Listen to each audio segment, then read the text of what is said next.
તો કેશોદના પલ્લવીનગરમાં તાપણું કરવાની ના પાડતા બાઇક સળગાવી નોંધાઈ હતી ફરિયાદ। ત્યારે પોતાની માલ મિલકતને સરેઆમ નુકસાન કરનાર શખ્સો વિરુદ્ધ કેશોદ પોલીસ સ્ટેશનમાં આવી અને તે ફરિયાદ નોંધાવવામાં આવી છે।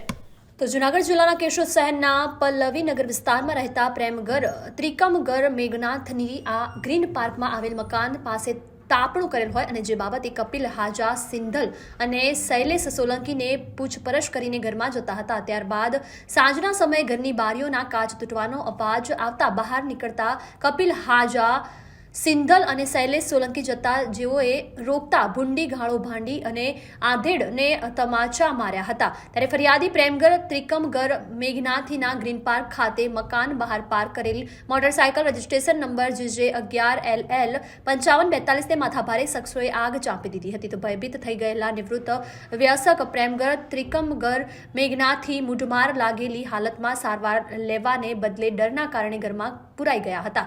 જ્યારે કેશોદ પોલીસ દ્વારા કપિલ હાજા સિંધલ અને શૈલેષ સોલંકી વિરુદ્ધ ગુનો નોંધીને કાયદેસરની કાર્યવાહી હાથ ધરી છે। ત્યારે જૂનાગઢ જિલ્લા પોલીસ વડા હર્ષદ મહેતા વડીલોને સલામતી સાથે તમામ પ્રકારની મદદ માટે જવાબદાર તંત્રને સૂચિત કરે છે। અને ત્યારે કેશોદના પલ્લવીનગર વિસ્તારમાં રહેતા પ્રેમગર ત્રિકમગર મેઘનાથીને ભવિષ્યમાં માથાભારે શખ્સોને લુખ્ખાગીરીનો ભોગ બનવું પડશે કે કેમ એ તો હવે આવનારા દિવસોમાં જ ખબર પડશે। પરેશ વાડિયા સાથે લાઇટ 24 ન્યૂઝ જૂનાગઢ।